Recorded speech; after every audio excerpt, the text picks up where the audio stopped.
कर्मण्येवाधिकारस्ते मा फलेषु कदाचन मा कर्मफल हेतु भूर्मा ते संगोत्स कर्मणि।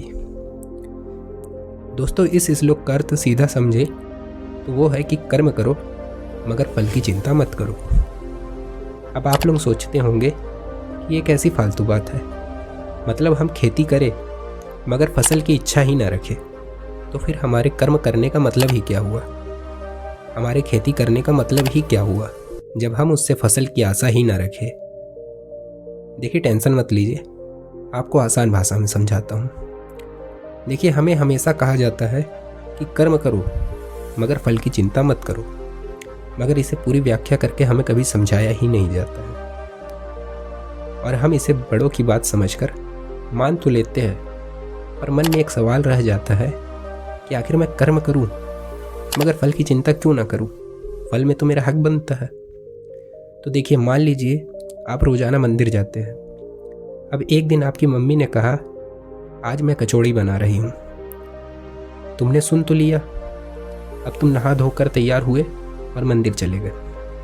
अब तुम मंदिर में पूजा कर रहे हो, पर तुम्हारे मन में है कि मम्मी ने कचौड़ी बना लिया होगा, जल्दी घर जाऊंगा और खाऊंगा।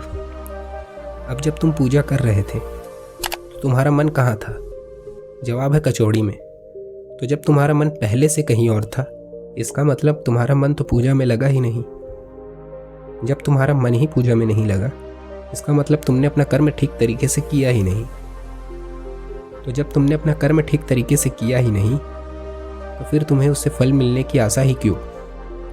इसलिए कहा जाता है कि कर्म करो मगर फल की चिंता मत करो, क्योंकि अगर आप फल की चिंता करेंगे तो निश्चित है आप अपना कर्म ठीक तरीके से नहीं कर पाएंगे। इसलिए आप अपनी पूरी मेहनत कीजिए, दिन रात एक कर दीजिए, मगर ये मत सोचिए कि मुझे जो चाहिए वो मिल ही जाएगा। मन में ये बात रखिए कि मैं अपना कर्म पूरी लगन और निष्ठा से करूँगा, फिर उसका फल चाहे जो भी मिले। चलिए और अच्छी तरीके से समझिए। तुमने पानी में नींबू और शक्कर डालकर अगर उस पानी को लगातार हिलाया है, मतलब आपने अपना कर्म किया है, तो उसका फल ये हुआ कि शरबत बना। क्योंकि आपने अगर ईमानदारी से मेहनत की है तो उसका फल आपसे कोई नहीं छीन सकता। इसलिए पूरी लगन से अपना कर्म करो और आगे की चिंता मत करो। उम्मीद है आपको इस श्लोक का अर्थ अच्छी तरीके से समझ आया होगा।